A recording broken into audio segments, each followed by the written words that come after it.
let's just do this. All right, everybody, let's just go. Yeah, let's just get it going. All right, everybody, welcome to the Bearthoughts podcast. We usually do this every Friday, 5 o'clock Central Standard Time. Thank you for joining us today. For those who are watching the VODs, and for those who are maybe showing us live, be sure to be here on the channel, talking in the chat and getting in the conversation. If you don't, why not? We've been doing this long enough.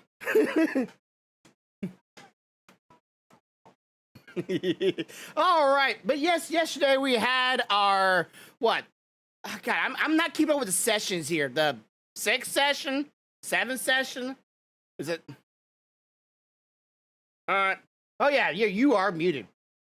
Good calling on that. Yay! What is that? Hold on. This is, you remember the subscription for the bracelets that I got her? Yes. So she got her new one in. We don't know what it is because it's always a surprise. So I think she wants to unveil. So uno momento. And see cow. Nope. A seal. But second, I thought it was a pug. I'll find it. Go. Oh, it's so cute. Sorry, seals are adorable, especially when they wobble on the floor. I was so excited last time because I got a polar bear, but it was pink. Wow. So I gave it away. She's looking for. She's looking for. Yep. Seal. She's looking forward to the manatee. I I swear to God, open the door again. Thank you. All right. Anyways. All right. So, Well, yeah. What session was yesterday? I want to say 5, maybe. 5, Something. 4 or 5, something like that. Yeah. So of our first D&D campaign with me, Corvo, Stealthy, Dragon or Sea Dragon, and my DM from my Pathfinder games, and of course myself and Lambino being the DM for it. So if you have not already went there and watched that, or have not caught up with it, the VODs are on my YouTube channel right now. You can go watch it right now, and you can get caught up with it. Yesterday was about a 5-hour stream now, so I would say turn all of them, if you're gonna watch them yourself, turn them on like 1.25 speed, just to get through it a little bit faster, because we do kind of ramble on for a little bit. So just it's all right. It's not gonna kill me that you speed it up, because I do. I don't want to sit there for 5 hours. Goodness gracious, she's gonna be decked out in rocks. She's become the next earthbender, or have somebody weights on her wrists, and her arms gonna be getting swole. All right, watch that, Corvo. So, it is ready. Here you go. I got Bailey. Go sit. Sit. Anyway, All so right.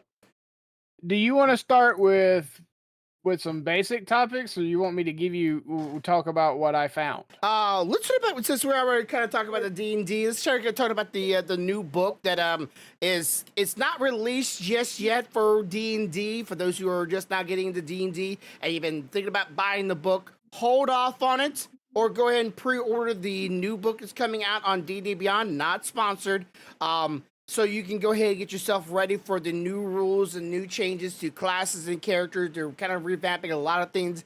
And Corvo said druids look really interesting. And if everybody knows, I like the idea of being a werebear. And druids can be that. So I like the idea of just being this one big old giant bear walking on 2 legs, talking and walking and just beating this stuff up. So he apparently dabbled into it, and I didn't, because, well, I don't have always at the freeze of times of doing things. I was mostly fooling with other projects throughout this week, and I'm still not done because I want to make it better. All right, so what do you know? So I'm looking at here, and I'll share the link with you. So basically, one of the classes that I've looked at is the druids are getting a little bit of a revamp, and there's been a few things. So if you know anything about druids have always had to use an action to wild shape. Mm-hmm. In other words, you could wild shape, but that was it. Pretty much. You couldn't do a bonus. Yeah, because that was your action. That is no longer the case. They can use a bonus action, which means you can continue to have an action right after you wild shape. Okay, so So you just now druids can bonus action, wild shape, and then take an attack, or they can attack, or cast a spell, wild shape, move. There's more options. You have more options now on like mobility and the way you go about setting up your attacks, which is a good thing, because for the longest time, one of the biggest complaints was a lot of the other classes could do their specialties as a bonus action and still have their action, you know, but the druids could not. Well, that is no longer going to be the case with the new release from what I've been reading. So a druid is getting a overhaul to its core feature in Dungeons and Dragons rule set. They're going to receive a significant upgrade to many abilities, but the new classes change involves wild shape, a core ability of the druid. So basically, you can now bonus action wild shape into bear, dog, fart, whatever, attack or however you want to do it, and you still get your action. Okay. Now, another thing that they've done now is if you're low on wild shape slots, yeah. you can trade a spell slot. Use a spell slot to regain one. Or if you're low on, like, I think it's only on first level spells, but if you're low on spells, you can trade a wild shape slot now for a first level spell slot. Okay. So it gives you the ability, depending upon your situation, to trade those slots around a little bit to help you. You can also now use a wild shape slot to summon a wild companion.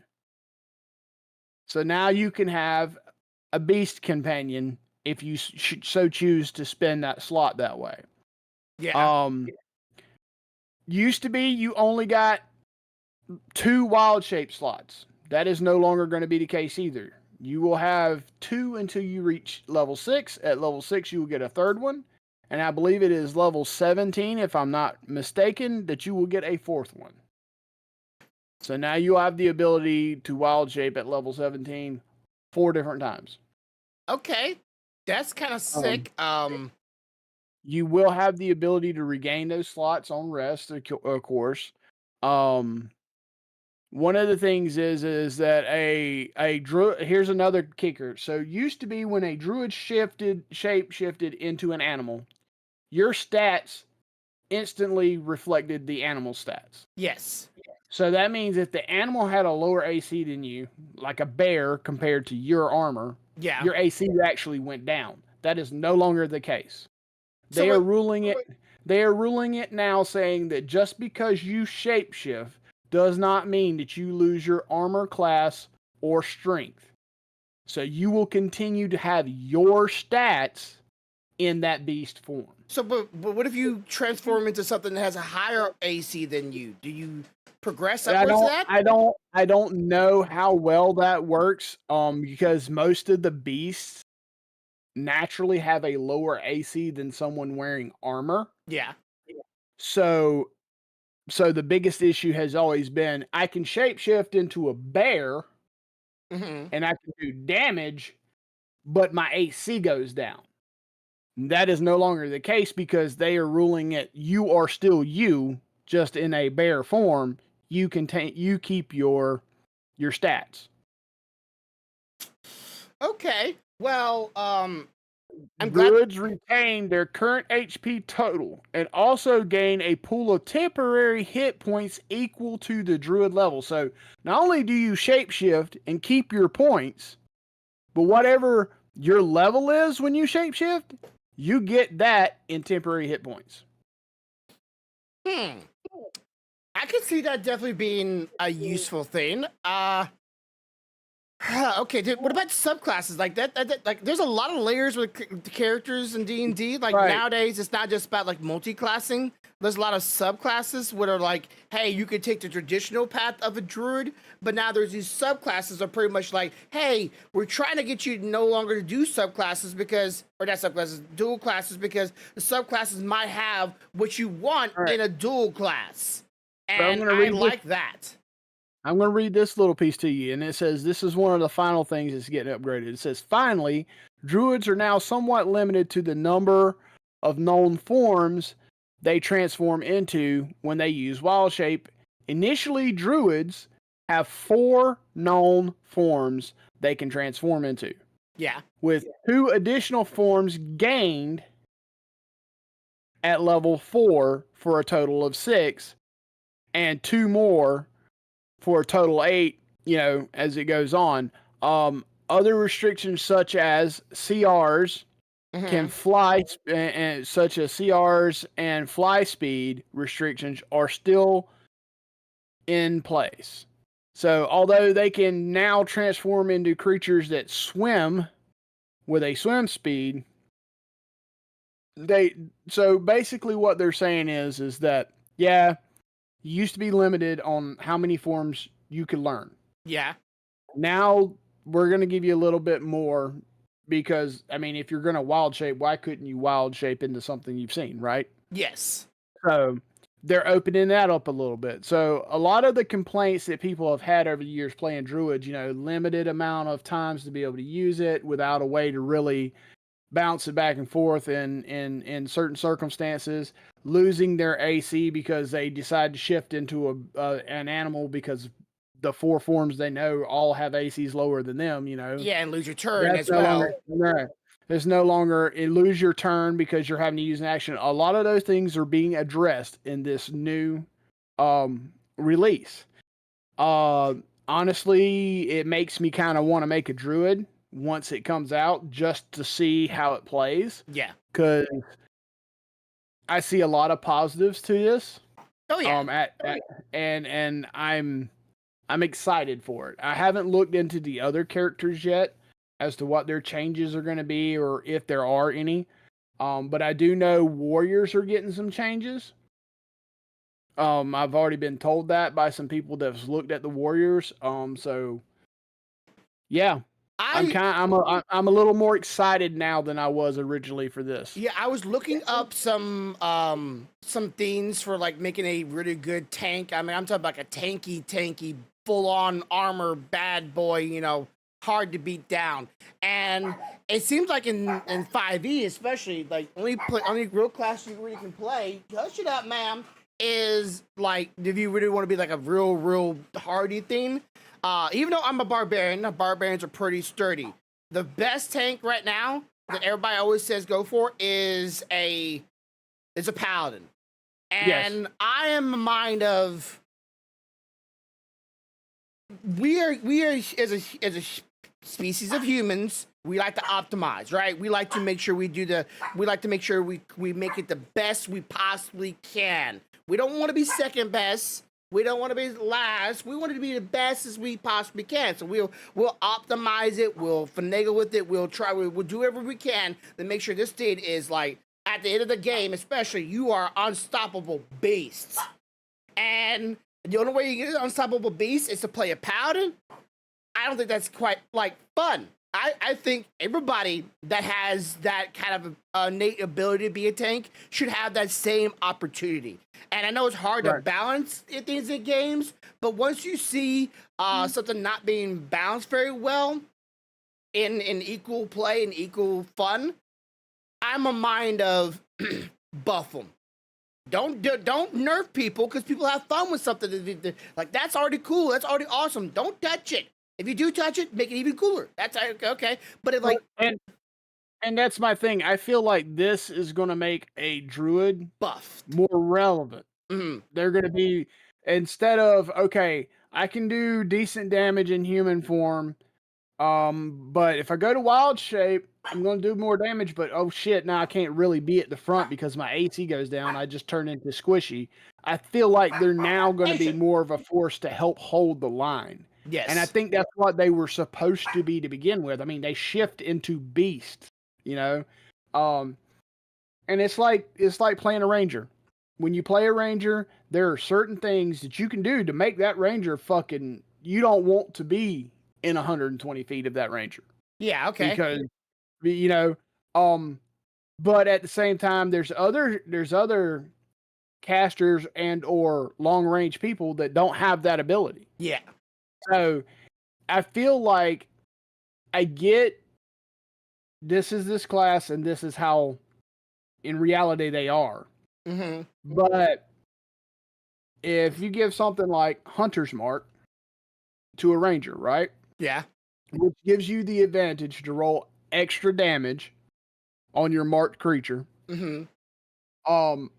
You're meaning to tell me out of all the wizards, warlocks, and sorcerers, nobody has a fucking spell that can mark their enemy to boost their damage the same way? Well, warlocks have it with hex blades. They can mark people with their hex blades, and then they can take Right. more damage. But that's the only one other class I Right. can think of. But that's the only other class I know of. Mhm. And correct guys, if I'm wrong, correct me, because I am by far not the most knowledgeable person, but I have played some. Mm.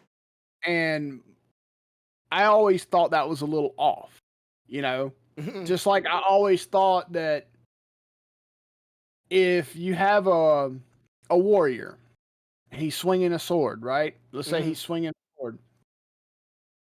Why can't another class that is capable of swinging a sword get some of the same traits? I mean, it's the same weapon, Yeah.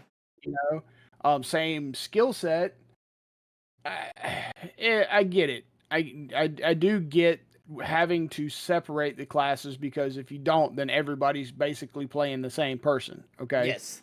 But there's some things that should be the same across the board, and some things that shouldn't.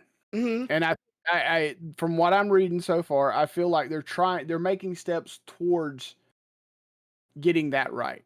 Yeah. The 5E was getting the step of how can we make this accessible to everybody, right? And get people into playing the game, right? Make it easier to understand, make it easier to get a hold of, make it easier for new players to try it out. They definitely made it. As far as everybody tells me, it's much more of a noob friendly rendition of the Right. game. Now they're just And- gonna make it even more just fun. Well, I mean, you got to think about it. So they're trying to draw people in, new people in. A lot of people that don't play D&D don't play D&T because of the complexity of it. Mm-hmm. Okay. Well, they took some of the complexity of it out with D&D Beyond and 5e. Now they're going ahead and trying to help and make it a little more, a little less complex because, like for example, when a druid had to use an action, right, Yeah. to be able to wild shape. Well, you had to remember that's an action, and then you had to remember I got to. The only thing I can really do is move. Okay. Whereas now it's more noob friendly. Oh, I can wild shape with a bonus action and still attack. People get that. That Mhm. makes sense to them. I turn into a wolf and I bite your ass. Okay. Yeah. But the idea of turning into a wolf and then having to run away, that doesn't make sense. So it's hard for people to grasp it. You're making it easier for people to understand. And you're giving some people some things that they've been bitching about for years. Mm-hmm. I think that's a plus. That's a win-win. Now, I'm sure there's some diehard D&D fans out there that are going to say, no, they're fucking with the rules. They should always stay the same. That's how they were originally written. Guys, I get it. I love that you love the game and are devoted that much to it. But everything has to evolve. And if you want to keep new blood coming to the game you love and keep that game relevant, things are going to have to change some. Yeah. At the same time, my my thoughts is, let's say the original, the OG D&D and not a new day of D&D. A lot of things has changed. But you cannot disagree. It's like old school World of Warcraft and new school modern day World of Warcraft. You cannot disagree that the old school, there were some very, very bad character classes that no one played because everybody knew it sucks. And if you one of those people that just like, even though it sucked. You like the fantasy of that role, right? The idea of playing that role, and it sucked. Took away your fun. But now they're gonna take that class and make it fun, and it's actually viable. You cannot disagree, though it's not how you originally remember playing it. That's not for the betterment of the game. It's just you gotta have that where it's a balance. But some reason, even in some reason in book games or on tabletop games, developers just have a hard time balancing characters because they come up with all these cool ideas of their beloved class and they put them in the books and realize, oh yeah, that's kind of busted. And then someone else does something like, oh yeah, I got a cool idea. I would do this with my class, and it's trash. It's like it's hard to have that real balance without just going, yeah, everybody can do everything. Everybody does the same thing. Doesn't matter what class you are. I'm like, then takes away a class's uniqueness. That takes away the class's absolutely flair. So yeah, I'm hoping they don't do it. And again, I state this and I'll state this again. Don't pander. Don't do none of that stuff. Make the game though where it's escapism. I'm a mind of this is a video game or a game first, and it's supposed to be about escapism. It's supposed to be about getting away from the world. Let your mind have fun. Get away from things. Don't make it too much on reality. I don't know, Corvo. How much you look at the book? Which book? The new one? New one. Yeah, like the artwork for the new book. I've looked at some of it, not a whole lot. Okay. There's only one image I had real problems with. I'm just gonna say this in the best and clearest way without making it too obvious. Let's say I had an impalement in life. I wouldn't want to have that impalement in a video game. Did you see that image? Yeah. The kid. Yeah. I'm sorry. I don't want to be thinking about myself about that impalement. I'm here to have fun. I don't want to think about that problem. I'm sorry. I think that's a little bit of punch in the face. That was not a good look, in my opinion. My opinion, that is. I had that impalement. Don't make me have that impalement in a video game. I want to get away with that. And I get that, but at the same time, you have to realize that whoever created that particular creature or artwork, that might have been how they were supposed to be and look all along. Not that they were supposed to be jabbing at anybody's impediment, but no, they're just supposed to look that way. So you have to kind of look at it like, I get that if you have something that holds you down in life or something, you don't want to be reminded of it, obviously. And but at the same time, if you take the creativity away from the artist that created it, that's saying this is how this creature looks and acts, that's not fair either. So that'd be like me saying, there with your slinks. That's like me saying that I had something that that slinks reminds me of, and I don't want to be reminded of it. Well, you didn't create that creature to remind me of it. You created that creature based on your thought process, what you wanted that creature to be, how you wanted to, how you wanted to develop, and all those things. You weren't targeting me. Yeah. So at the same time, you have to remember that it may look targeted, but it may totally not be. It may be completely, this is just how they pictured what they created. Yeah. At the same time, if people that do have impediments want to play D&D, go right for it. I think that's a wonderful thing. Everybody should have the same experience. I just find it a little weird. If let's say for that one, I wouldn't see you as a rogue, sneaking around, or what else could it be? Not very much wouldn't make very much sense. A barbarian may not make much sense, but I guess if you like, it seems like it's like someone that has a lot of like a lot of brain. Someone's very smart. It has that. So they can use their brain rather than use their. I would say that's more of a caster type. Yeah, caster or more of a wizard, warlock, tinkerer. Is it tinkerer? Tinkerer. Yeah. Artificer. Artificer. Yeah. So artificer would be probably like great for them. I could totally see an artificer, 100%. I'm just thinking to myself, like, I wouldn't have, like, if my impediment, dyslexia, was in the video in there and actually affected my character, and I could not read at all, even though I'm smart in the game, but like because of this thing, I can't read. I'm like, I don't want to be reminded of that. I just don't. I don't want to be. Right.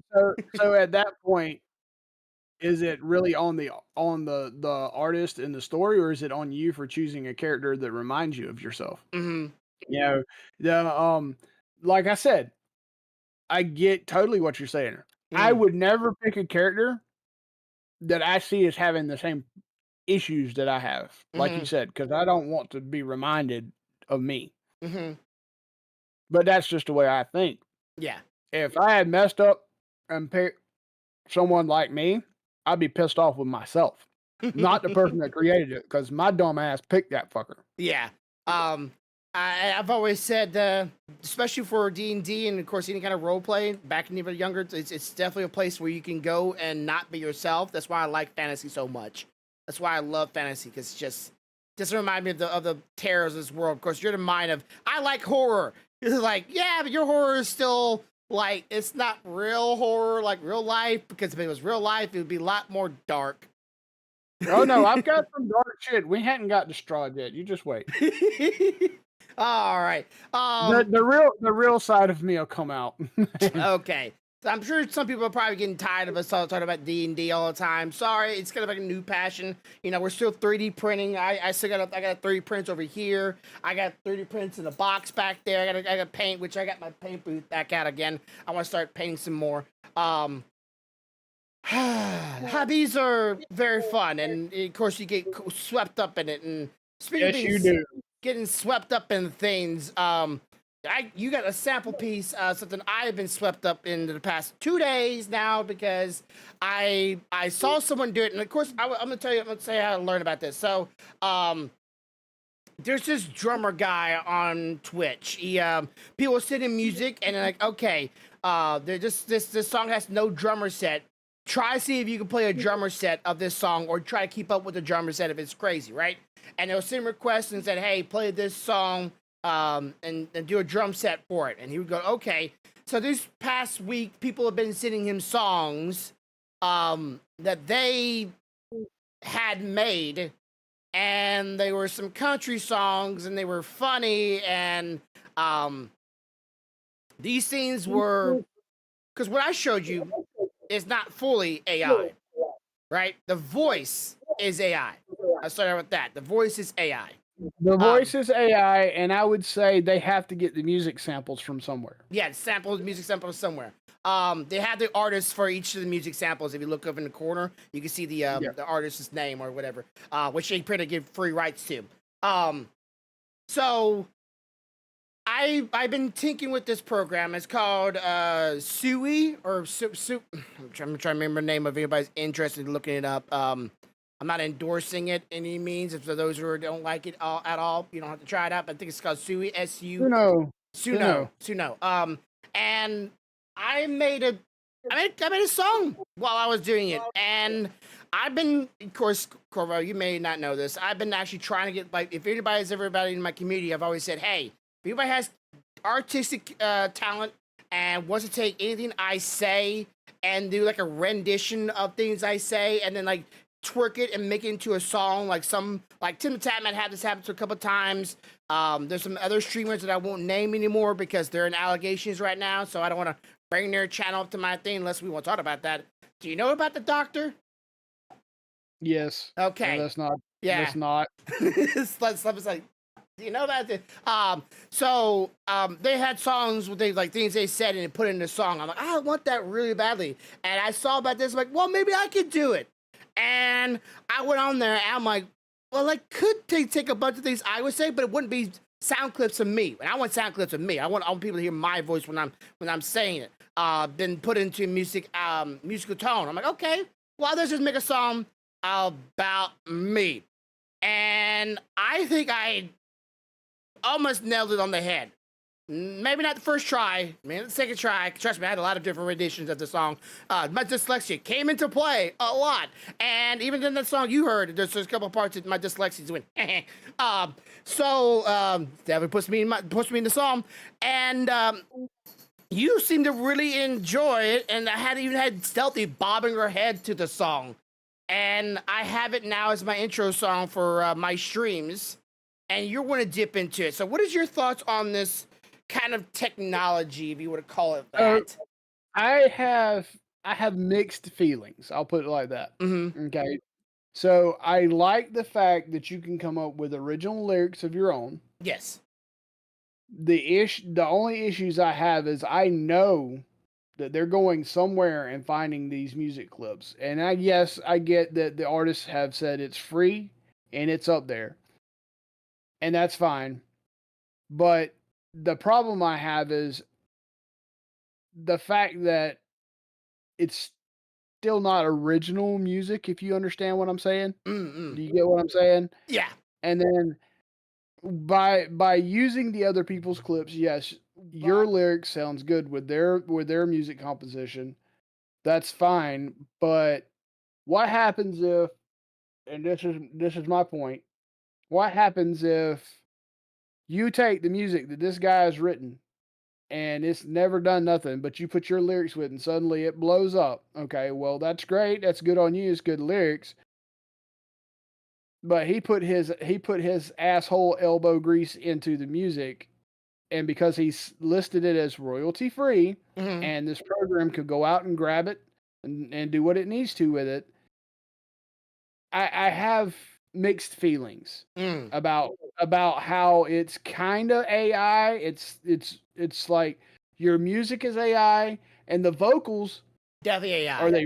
they're definitely AI. So you're I don't know. I like hearing the music. I like hearing the song. I like hearing what I heard in my head come to life.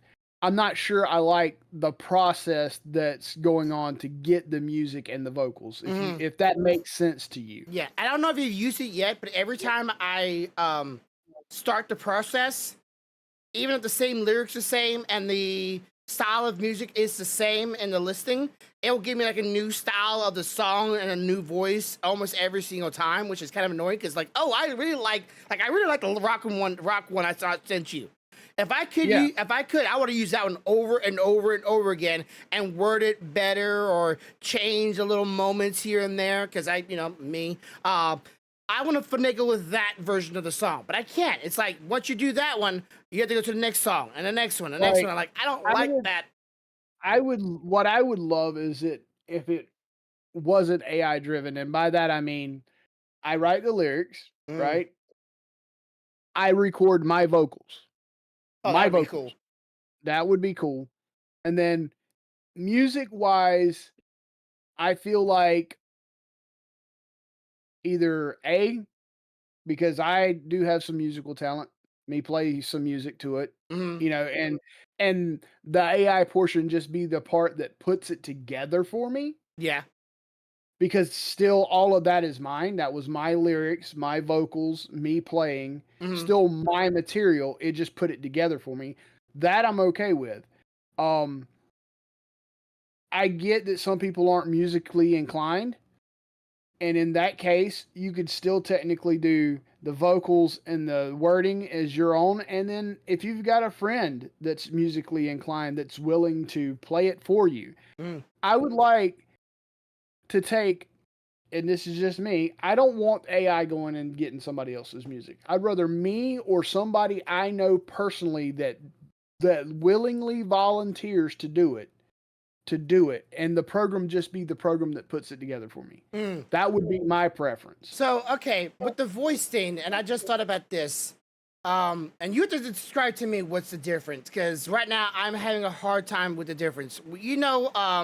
There's some programs out there, kind of like, not audiobooks, right? Those are people actually reading the books. But there's some programs out there that do text-to-speech, right? You ever seen? Right. They'll take the text and read it to you, kind of like Discord, right? You can have it read the message to you, which I use, frequently. What's the difference between that and then that version taking the words and singing it. So here's the difference. When they're reading it, when it's just reading it back to you, have you ever noticed how monotoned and how bland a voice is when it's reading like a book or something to you? Yeah, unless you like Like, put exclamations or think of like speech to chat. yeah.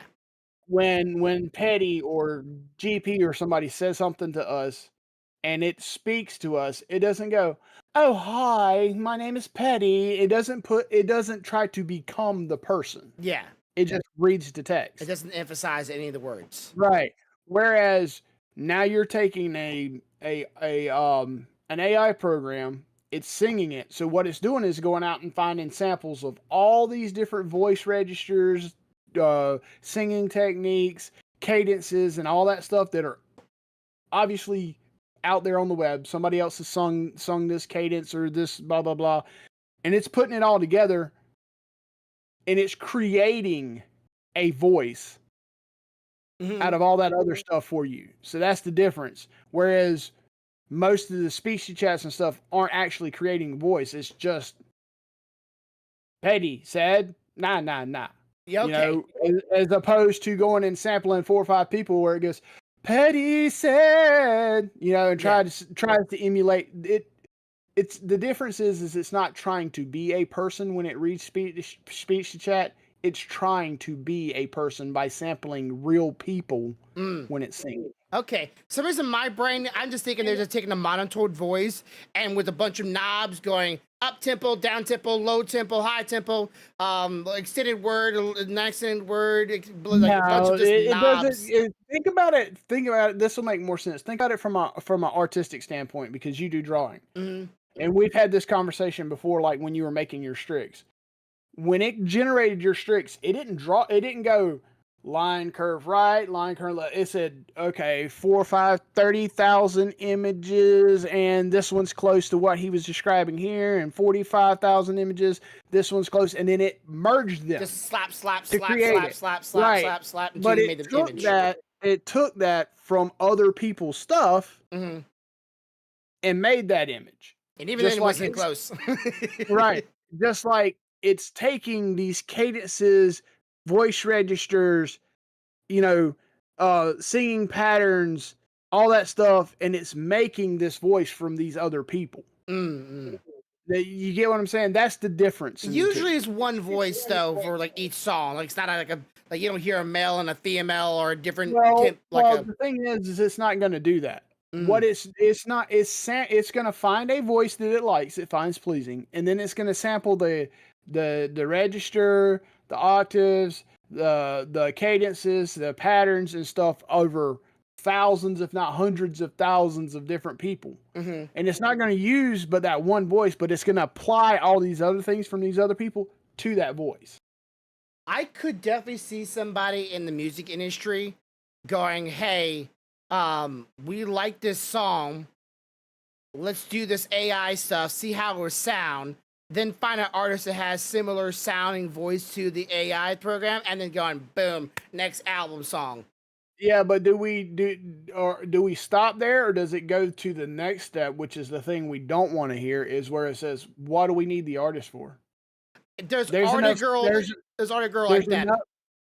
Yeah, my point is what do we need the artist for? Because at this point, there's enough voice samples of different songs and albums out there that technically AI can make any fucking voice you want, sing in any octave you want, perfect pitch every fucking time. Yeah. At the cadence. What do you need the artist for at that point? Yeah. Other than FaceTime to actually be on a live stage. And even then, you don't really need an artist for that. You just stick somebody up there that's pretty, hang a mic on them, and have the AI just lip sync the AI. I don't know about you, man, but I've seen some live concerts of some girls, maybe not Katy Perry, but some other artists, I won't call their names, that on stage, they sound like ass, but on their records, they sound awesome. And I'm like, you're just a pretty face. You are not talented. I hear their voice going, oh, no. And see, I've had the experience, luckily, that 90% of the people I've went and seen you're never going to sound as perfect on stage as you do in a recording studio. Yeah. It's not going to happen. And the reason that is because a recording studio, take it from personal experience, I used to run mixing boards, is an insanely controlled environment when it comes to ambient noise and everything else. It's and tuning of mics, Mm-hmm. setting things up on the mixing board to mix it correctly. That's a really, really complicated thing. And that's why they come out sounding as perfect as it is. Now they have talent. If they didn't have talent, there would be nothing to mix. You know what I mean? Mm-hmm.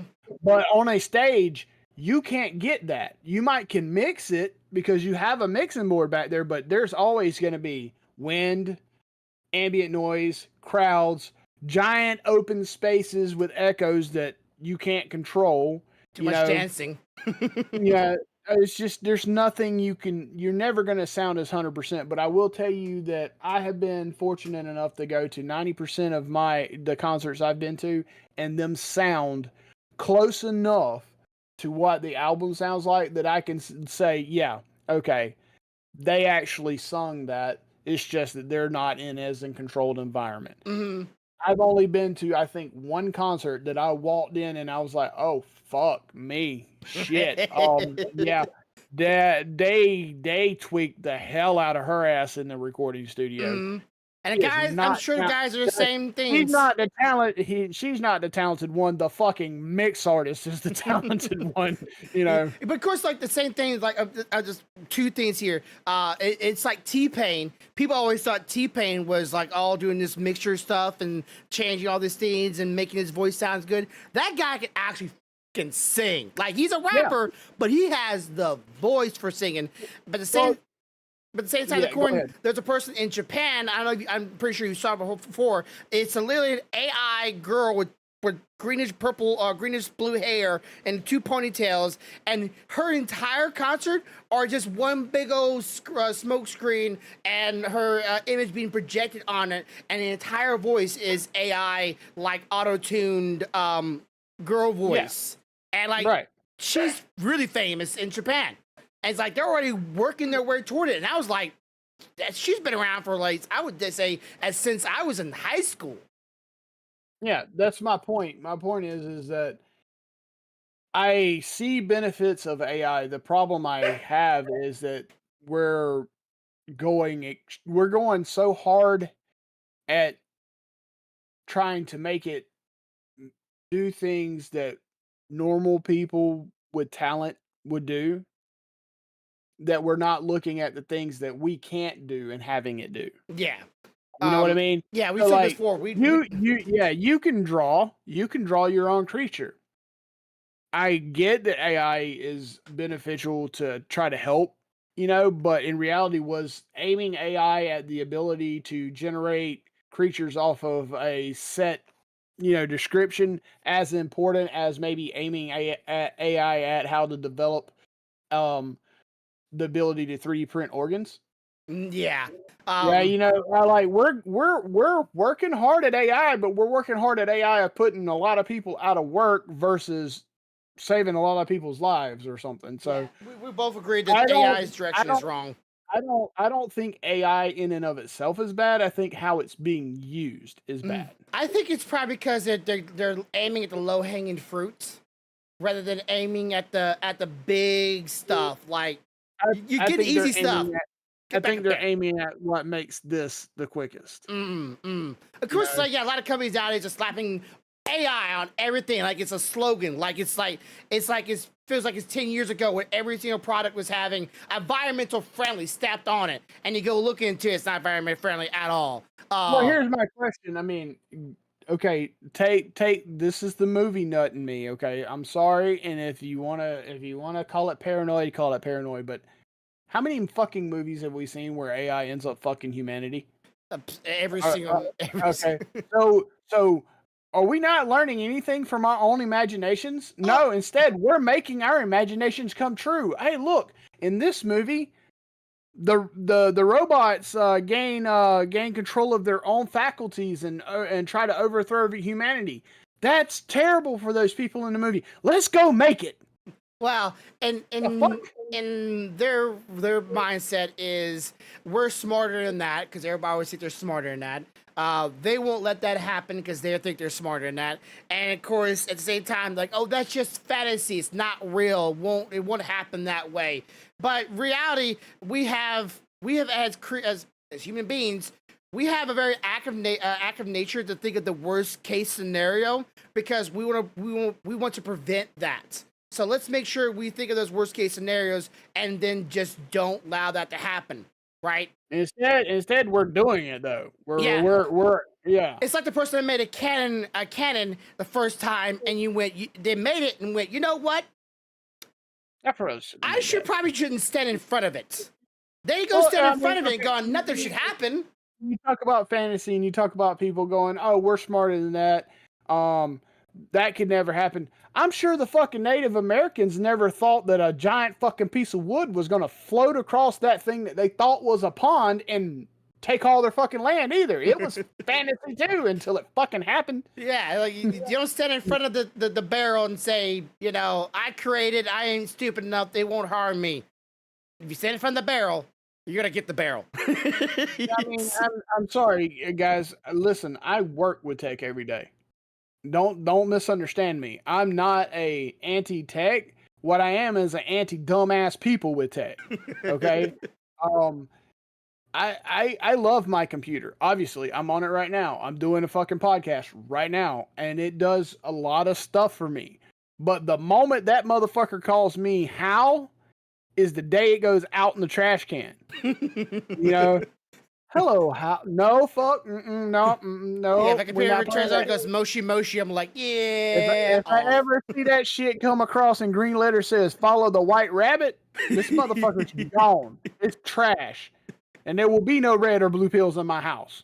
Oh boy. But anyways, so yeah, I'm gonna use it for now, but it's always like, oh man, it's AI. And at the same time, I'm like, okay, is it really AI? Is it really doing it? Because I'm putting the words in it, but it's bringing up the music and the voice. It's not my voice. I would like, like music I like. I played on mic before. It's it's Vitio or Venexto. It's on my YouTube channel, or not my YouTube channel. I always try to put his stuff in my links on my YouTube channel if I play his music.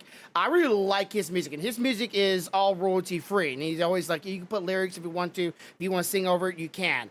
I really like that style of music, and so I want to give off that vibe. I'm gonna keep on messing with it. I'm trying to make it the best I can. I want to make sure I want to put more effort into it than it's putting into it. Because really, it's just like putting no effort, and I'm doing.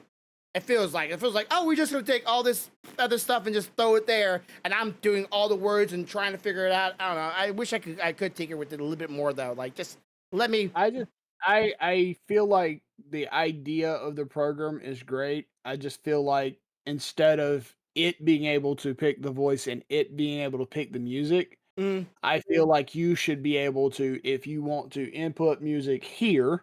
Yeah. Or like, let's say you had a friend, somebody, I don't know, say I was at your house and I brought my guitar and I was playing something you liked and you were like, hey man, you mind if I use that as a music? And I was like, sure. Because I would like to have that control. The fact that it has all the control to go find the music and all the control to go find the vocals, that bugs the shit out of me. Yeah, the more control you can have over it, and the less control the AI can have, and giving people those knobs to turn and going, okay, I can't quite do this. Let me turn this knob a little bit this way. But I can do this. Let me turn my knob this way. Let's say, guitar, drum, bass, vocals, any instrument you can implement in it and then remove it from their side. You can have more yourself into it. There was a program, I wish I could remember it. But there was a program that one of my family members had when I was younger that literally all it was a sample of a bunch of different, like, this is a snare drum, this is a tom, this is a bass drum. Oh yeah, I had that program. I was terrible at it. And you could sit there, and adjust it. Well, my family member got really, really good at writing full length fucking techno songs. Okay. And that wasn't AI. That was just somebody said, okay, you can have a recording of me playing this cadence on here, and you paid me for it. It's in now in the software, Yeah. and I'm okay with that because you're still making the choice of where to put it, how, what speed to play it at, what cadence to play it at. If you wanted vocals, there wasn't vocals. You either had to sing it yourself, or you had to have someone you knew record it. But again, you were controlling where the source of those vocals were coming from, not a computer program stealing it from 30 fucking musicians out there and compiling it. Okay. So I miss programs like that. Okay, just for and I'll do a little bit of safe argument here. What if people like your uncle put music and then gave it to these websites to then people make fans of it and they enjoy hearing people songs people make for those music? Okay. Would that be acceptable, or does that make it less acceptable? See, for me, I get, like, me, I'm the kind of person, if I wrote a guitar piece and someone liked it, I would freely let them have it and use it. Okay. The other side of that is that, yeah, I'm like that. There's a lot of people out there like that, but you still have to ask the question, is it still really fair to use something somebody else put all that effort into without some kind of compensation? Yeah, So like I said, I would never want to upset someone that wants to give a free gift to the world. Don't misunderstand me, but I have a hard time accepting a program going out and finding that, pulling it, using it, and then it blowing up and that person never receiving anything from the work they did. Yeah, like if the front page, it's different if, like, I write the song and a company says, hey, we're writing a piece of software, we're putting a bunch of pieces of songs in here so that people can compile their own music based on those pieces. We'll pay you, $10,000 for that piece of music. At that point, I have no problem with them finding it in a program and using it, because I sold that to be used for that, know. The thing is, and another problem I have with, like, royalty free is a lot of times it will say royalty free and they will have given it royalty free supposedly, but it's not always royalty free. A lot of times there's stuff behind the scenes with that, whereas the artist may have said, yeah, I'm giving this to be royalty free. The program's like, the people that's running the program's like, oh, thank you. But then they turn around and charge someone else a subscription to access that royalty free music. Now, it makes it even worse. There's some companies that out there that are taking those royalty-free songs. I know this for a fact because I have already got copyrights on another song, or videos of mine, even though it said it was royalty-free on where I got it from, and I used it. Of course, I didn't get even though I got copyright strikes on the videos, I didn't get no actual strikes on my channels because they haven't done anything to it's all AI that found the music on my channel and then put the copyright strike on there. I didn't get in trouble because there's no legal actions. If everybody's wondering, I'm good, I'm safe. But for example, you remember what happened to Stealthy when she was playing the Zelda game and she had somebody from India hit her up? Okay, so here's the way that I've recently learned this. This is how they get around it. Okay, so what they do, especially if the video gets a lot of views, I don't understand why it's Stealthy, but that's not here or there. Okay, so what they do is they take music, and where the music's from, they take it and go to India. Not labeling anybody here from India. People take this, make a record label in India with that music and with that song or whatever, copyright it there, right? And then they strike other people in other nations, and they don't know where the original location of the song is. Fortunately for Stealthy, she did, because everybody knows Nintendo. Everybody knows Nintendo. No way you can fake that. And these people in India were trying to make it part of their song, and they're the one who wrote it. No, it's Nintendo in Japan. And what they do is some companies will go, hey, this is copyright free, right? Okay, then we're gonna take the label, we're gonna take this song, this music, this sound, and we're gonna go somewhere else in the world and we're gonna copyright it there and then copyright your video to try to take you down or take your money. And so they can go, hey, I actually own the rights to this song, and where you got it from never did, even though they were the original and they say it was royalty free when you got it. And that's an issue because with that problem, then you run into nothing can truly be royalty free if you're a person that wants to be cautious. Mm-hmm. Because then every song has the potential for that to happen. Yep. There's no guarantee. Even back when my family member was writing music for the 10 plus years that they did it, there's a reason why they copyrighted every fucking song, because they knew if, even though they might want to leave it royalty free so anybody could use it, they knew that some asshole somewhere in the world could run off to another country, copyright it, come back, and hit the people that they cared about and that they shared that music with.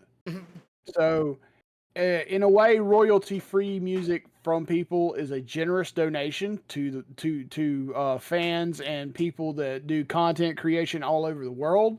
But in a way, it's also one of those things that could cause it to bite you in the ass. Yes. Because some other person can take advantage of that. So you're almost at a point where sometimes you have to ask yourself, is it worth taking the risk or not? Yeah, well, unless you're someone that has a reliable, healthy income, you can't very much buy, licensed music all the time. And even if you buy licensed music, and that video or that thing's up for a couple, hell, it can even be a couple months, eventually you lose license on it, or the person that sold it to you lose license to it, and therefore you lose license to it. So therefore someone else can buy up the rights to it, and then there you go, Bob's your uncle. Now it's on someone else's jurisdiction, and you are punished for it. Right. Well, the trick to that is, there is a trick to that.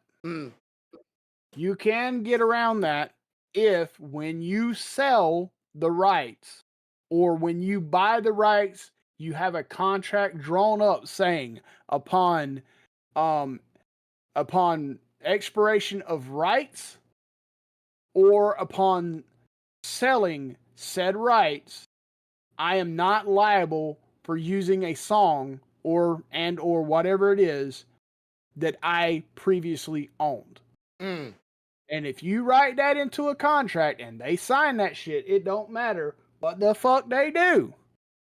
If you own it or not, if you sold it to them or not, you are the only person on the planet other than them that can use that music. Yeah, I definitely feel like buying stuff with a license is like renting the song nowadays. Or it's like, oh, I bought it. I bought the license to it. No, you're just renting it.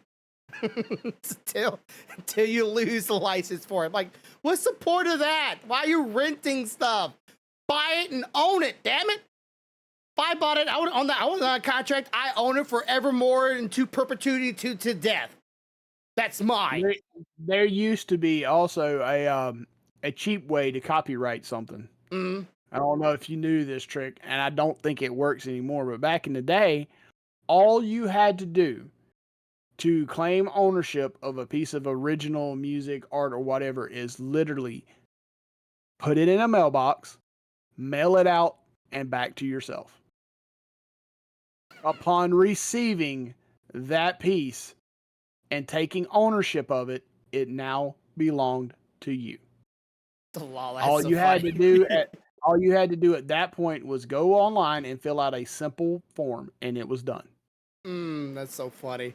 Now, I don't think it works that way now, but it did then with stuff like music or a manuscript to a book or some shit like that. Okay. Now speaking of copywriting and stuff similar to that, this past week there's been a new meme going out there, and apparently a certain Blackbeard sailing job title has been rekindling itself and coming back into the limelight of people.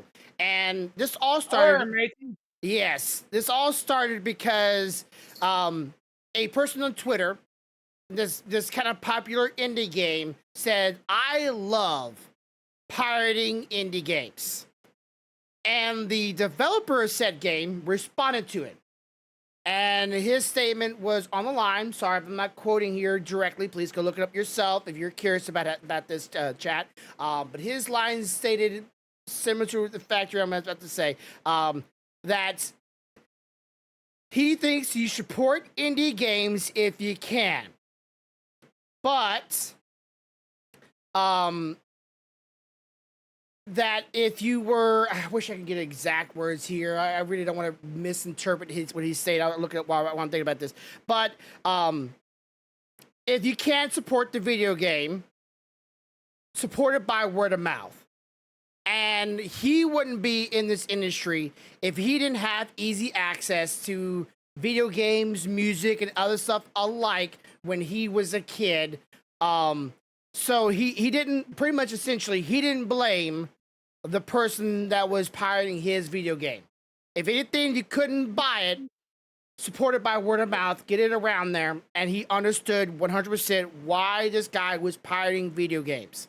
And a meme started because of that, was in a line of, if buying video games is renting, pirating video games isn't theft. If you can't buy it and own it, why stealing it? Pirating. And I somewhat get that notion that if a lot of video games that me and you are owning nowadays, we don't actually own the rights to it and do whatever we want with it because we bought it.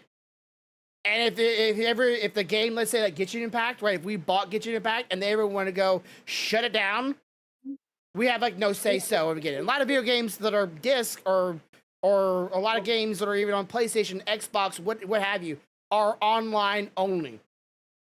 And a lot of video games, if they ever decide to shut down a service, like say Nintendo Switch, they shut down the game store, all the games I bought on there, gone. So That's true. What is it? Do you feel like that is too many games are being rental? It's like everything's Blockbuster now. If everybody knows what Blockbuster, shout out for the old school people. Hey. Chill out with that shit. You gonna make me go movie gallery? I mean, you know. I had a movie gallery, a Blockbuster, and like some other, like 3 or 4 places near I'm us. finna fuck you up. I'm finna fuck you up. Here you go. I'm so old that I used to be a general manager at a movie gallery.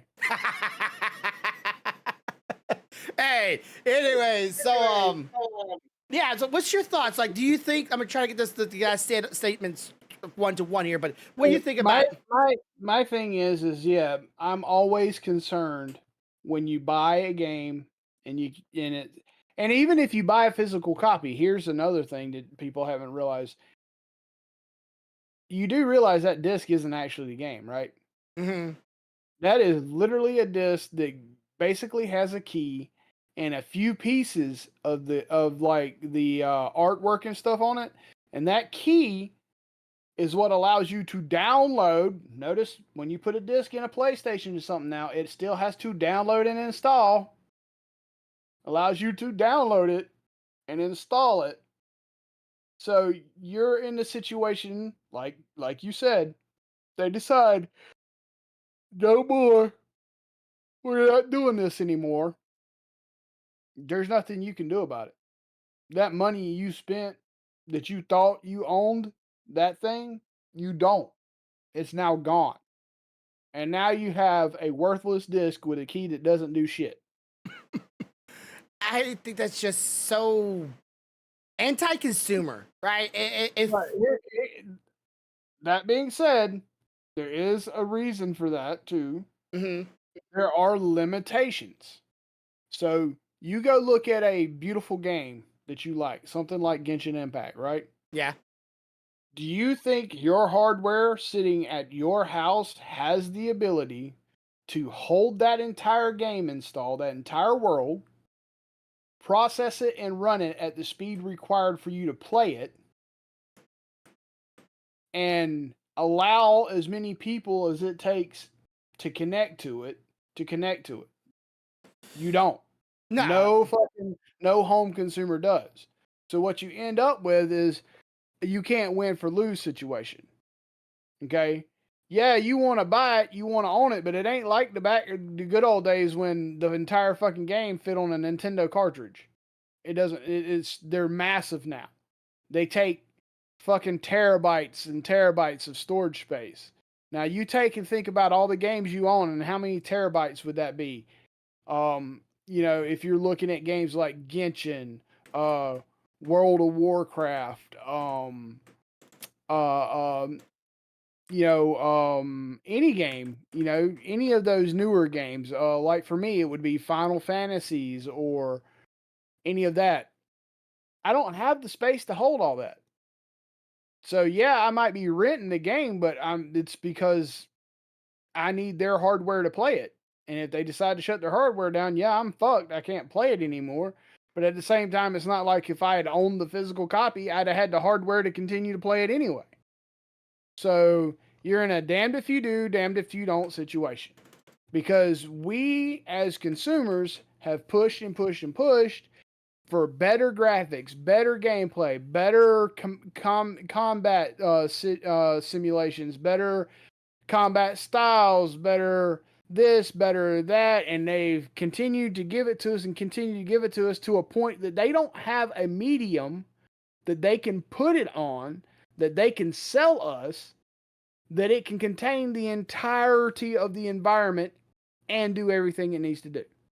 This is just not there. I mean, think about the patches in Genshin. If you were to think about all the patches you've gotten, all the installs you've gotten since day one, and you added them up, do you really think you have enough storage space on any one of your hard drives to hold that entirety of that world and run it? No. I don't really know how big it is. Then again, the people playing like Call of Duty Warfare, and that's 500 gigabytes. Just for that game. I've got game installs in there on a hard drive, an external hard drive plugged into my PlayStation that are fucking Destiny. Holy shit. It takes hundreds and hundreds of gigs because every time they release a patch, it's 50 gigs, because that world is giant, it's expansive, it's detailed, it's, I don't have a damn server sitting here that has, infinite amount of terabytes to store it on with 20 fucking top-notch CPUs and 260,000 RAM or some shit, whatever it takes to run it. I don't have that. I can't afford it even if I could get my hands on it. So it's shitty. I don't like the idea of me buying something and then the possibility of never being able to access it again should they turn it off. But at the same time, I don't have the equipment to continue to run it myself anyway. So anytime you walk in there and you buy a game, you have to understand that when you buy that game, yes, they may eventually turn it off. But even if you bought a physical copy, you wouldn't have the resources to continue to play it without them.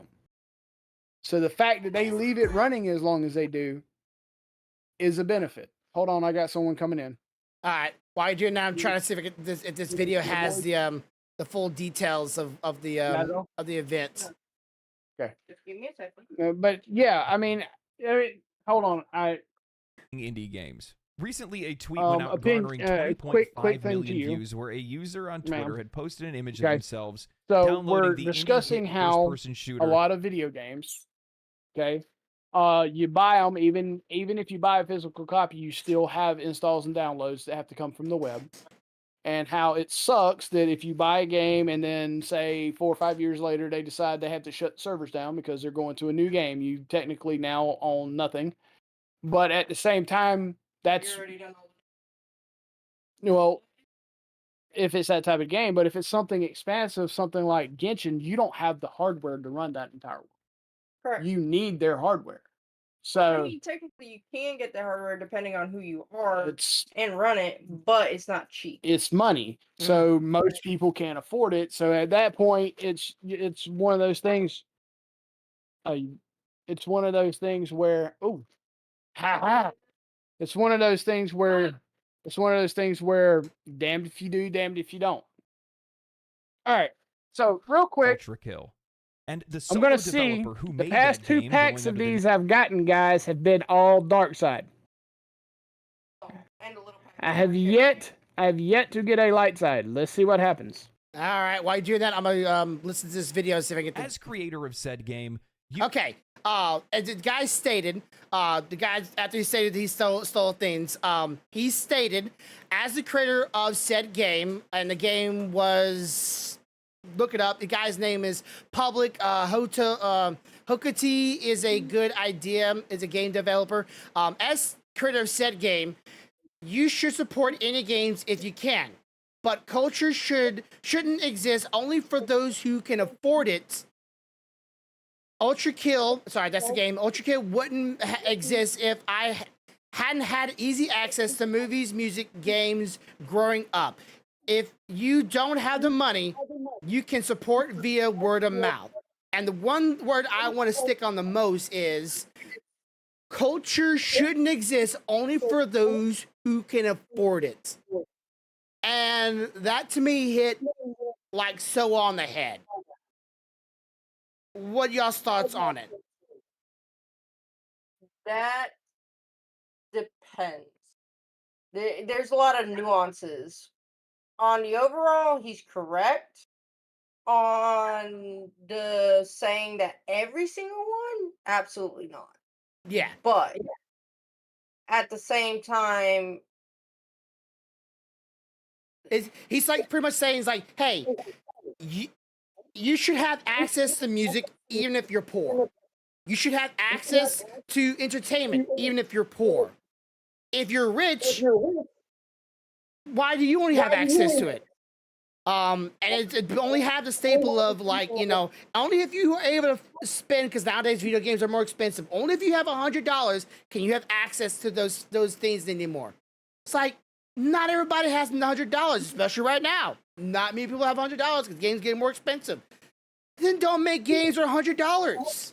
Make games that are $20. Make games that are $15. Why does it have to be for the rich and not for the poor? I do definitely say $15 and $20 is for the poor people. They can afford $20 every now and then, not $100. well, if you're gonna go off of that basis, then no games will be made. But too many games are being made with the like movie like production cost behind it. Like, you don't need that. You don't. Well, it depends. Do you want it pretty? Do you want it beautiful? And do you want it expensive, or do you not? Wow. If you And only, the budget reflects what you can put into it. Yeah, if you want only the game to look pretty and not be fun, and you want them to focus on that aspect, like, you know, movie stars and famous voice actors and realistic graphics, if you're only focusing on that, I think you lose track of what you're playing, especially video games. Movies, one things, but video games, playing it. Looking pretty is nice.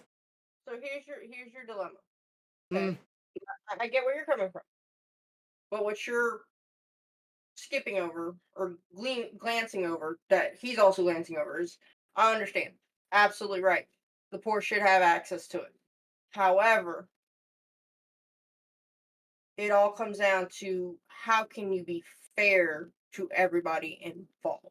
That is the issue. It's really hard to do that. There's that, and there's also Because there's overhead costs to making anything, and if they can't get their money back to pay the bills, then it doesn't make a fuck if they make a bunch of $20 video games. If those $20 video games don't add up to be enough to pay the bills, then they're not making any more video games. Here's the problem, the biggest conundrum. Okay, yes, you can sell, say, 1 billion copies at $20 a piece. Okay, how are you to expect that the rich people paid only $20? Do you understand? Or they didn't buy the copies and then just resell it for $100. Right. You have the scalping side of that too. Yeah. Well, technically, by law, even though a lot of companies do not do it, by United States laws, at least, not other nations, because I'm not an expert either ways, but I do know scalping technically is completely 100% illegal. Like you're supposed to like you're supposed to go to jail for that. Like it's not like no jail, and people still do it. When does that happen? Yeah. Think about it. PS5s, Taylor Swift tickets. Do I need to go on? Yeah. You know, like Twilight, to Tears of the Kingdom. You know, you list on and on and on and on. The problem isn't that world isn't something that we all desire, or at least people with compassion and empathy do. There's the sociopaths that don't give a shit about people. Yeah.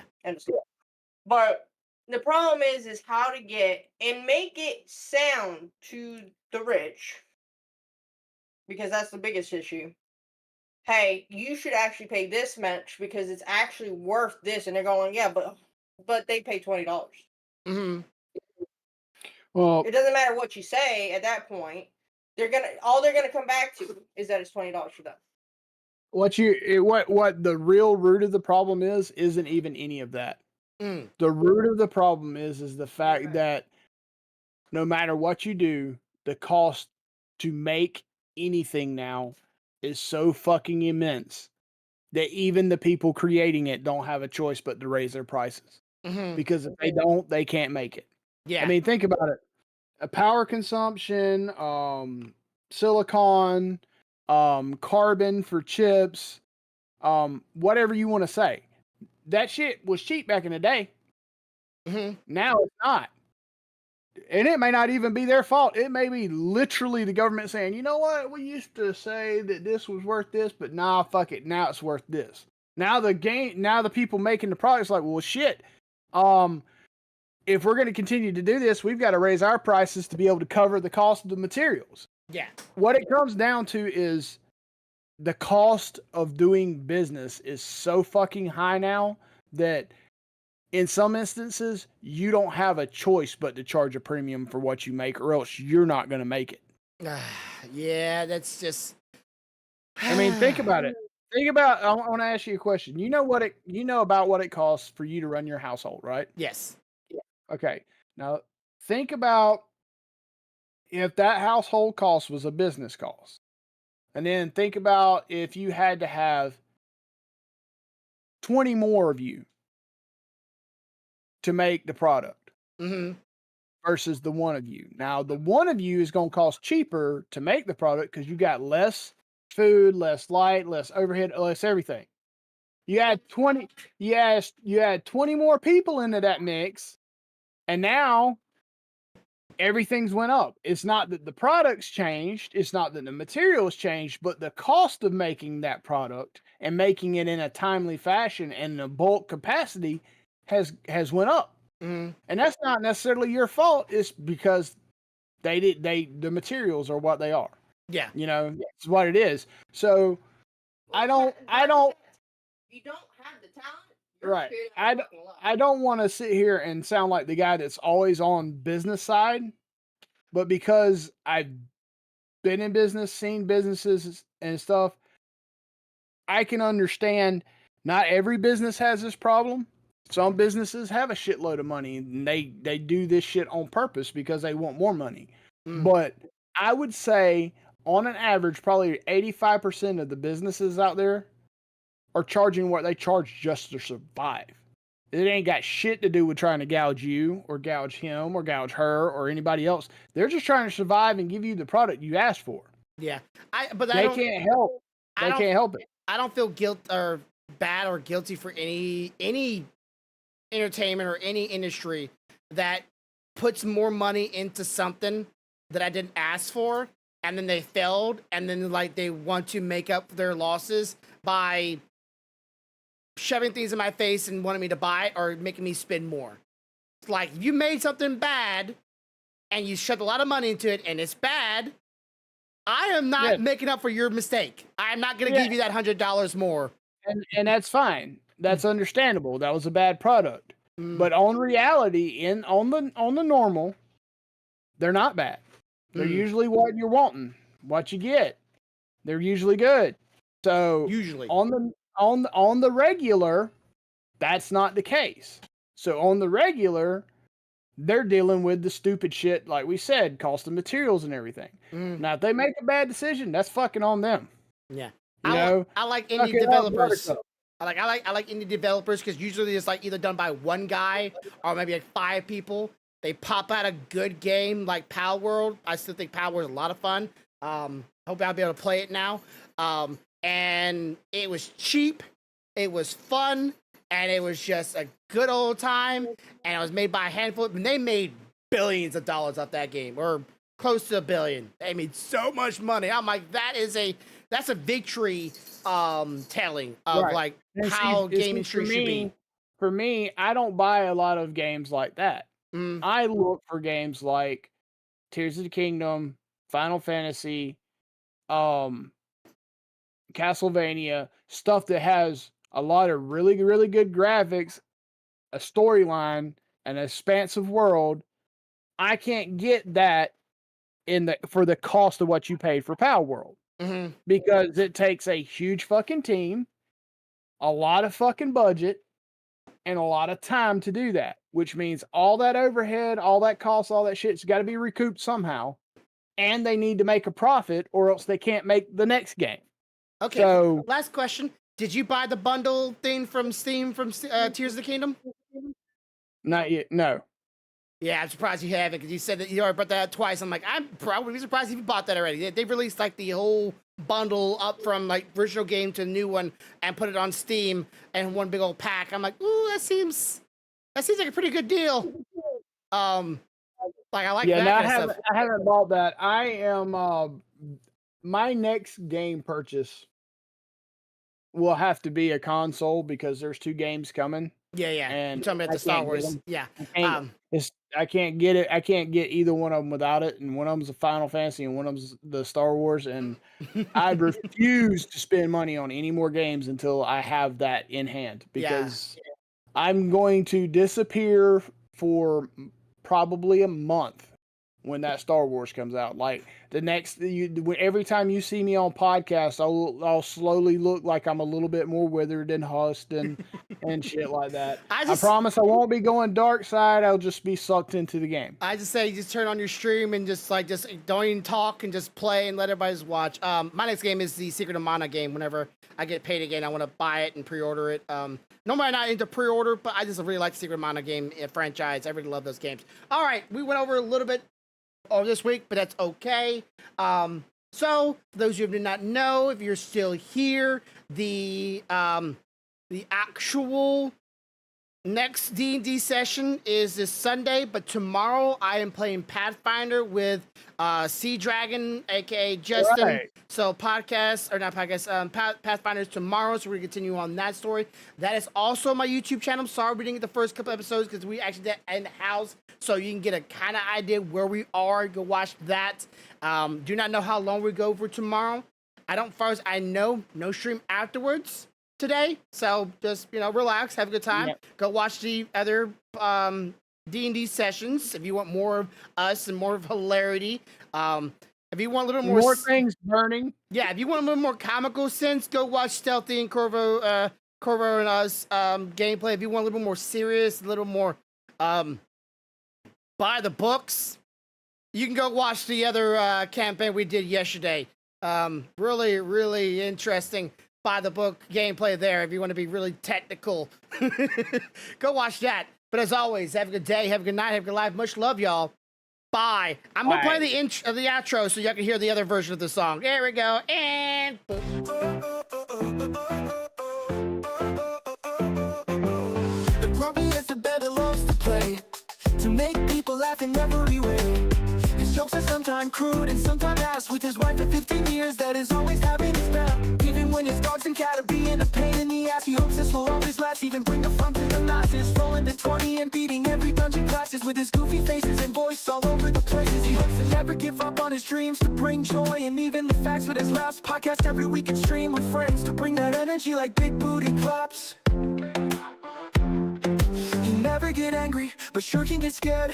With anime on his side, he's always prepared. Even though he's the grumpiest of bears, this bear is always cool in his chair. Till the end, his streams always beware, cause he's coming after you and hope you'll be there. So hope you'll have a good day, a good night, and as always have a good life. Much love, good night, good night, good night, good night, good night. Much love, have a good night, good life.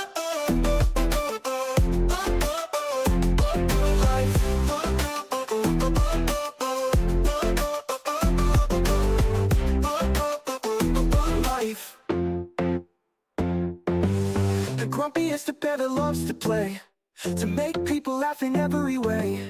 His jokes are sometimes crude and sometimes ass. With his wife of 15 years that is always having his back. Even when his dogs and cat are being a pain in the ass, he hopes this will always last. He can bring the fun to the masses, rolling in 20 and beating every dungeon classes. With his goofy faces and voice all over the places, he hopes to never give up on his dreams, to bring joy and even the fast. With his last podcast every week and stream of friends to bring that energy like big booty claps.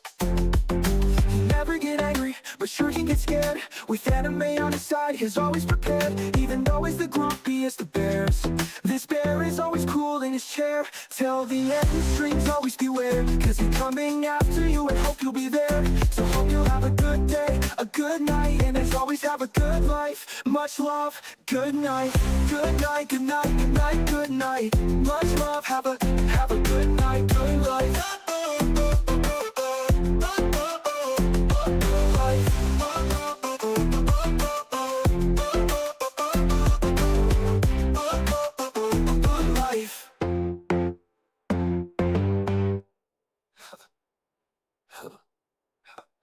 Good knife.